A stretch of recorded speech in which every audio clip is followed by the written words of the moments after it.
कार्तिक पूर्णिमा की चमत्कारिक मुहूर्त कथा। पौराणिक कथा के अनुसार एक नगर में एक ब्राह्मण रहता था। उसकी 2 पुत्रियां थीं।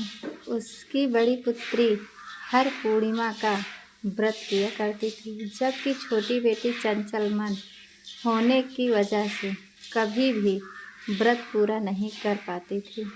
दोनों के जवान होने पर ब्राह्मण ने दोनों का विवाह कर दिया। कुछ समय के बाद बड़ी बहन को एक सुंदर पुत्र की प्राप्ति हुई, लेकिन छोटी बहन के कोई संतान नहीं हो पाती है। इसके साथ ही उसके पति की कामकाज पर भी बुरा असर पड़ रहा था। ससुराल वालों को जब समझ नहीं आ पाता है कि इस बुरे माहौल की क्या वजह है, तब वह घर में ज्योतिष को बुलाकर पूछते हैं इसकी वजह क्या है। तब ज्योतिष बताते हैं कि इन सब की वजह पूर्णिमा व्रत का पूरा न करना और अधूरा छोड़ना है, जिसके कारण तुम्हारी संतान पैदा होते ही मर जाती है। अगर आप पूर्णिमा का व्रत पूरा करेंगे तो आपकी संतान नहीं मरेगी। इस बात को छोटी बहन ने अच्छे से समझ लिया। ऐसे में उसने पूर्णिमा का व्रत किया, लेकिन अगली बार भी जब उसे संतान हुई थी तो उसकी मृत्यु हो गई। अपनी बहन से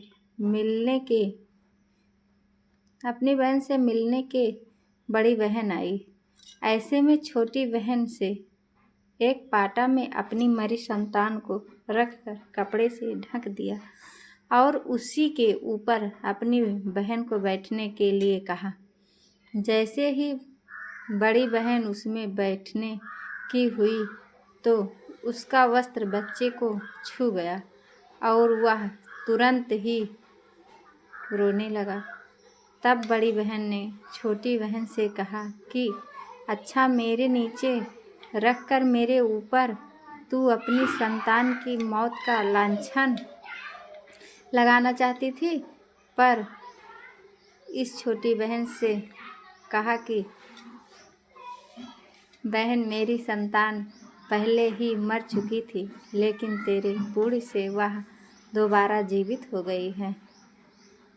इसके साथ ही छोटी बहन ने पूर्णिमा व्रत करने का ढिंढोरा पिटवा दिया और वह हर साल इस व्रत को विधिवत तरीके से पूरा करने लगी।